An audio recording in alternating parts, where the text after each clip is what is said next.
Hello guys, नमस्कार सबैजनालाई। आज मैले गाजर घरतिरको फ्लावर बनाउँदैछु। हेर्नु होला, जसरी मैले बनाए जस्तै हेर्नु होला।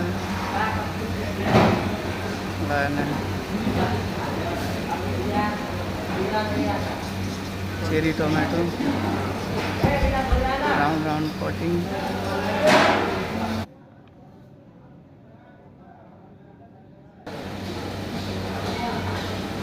हेर्नु होला राम्रोसँग, जस्तो मैले गरेँ त्यस्तै गर्नु होला।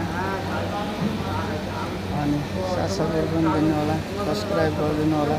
नयाँ हो, तपाईँको साथ चाहियो। ल, कस्तो छ?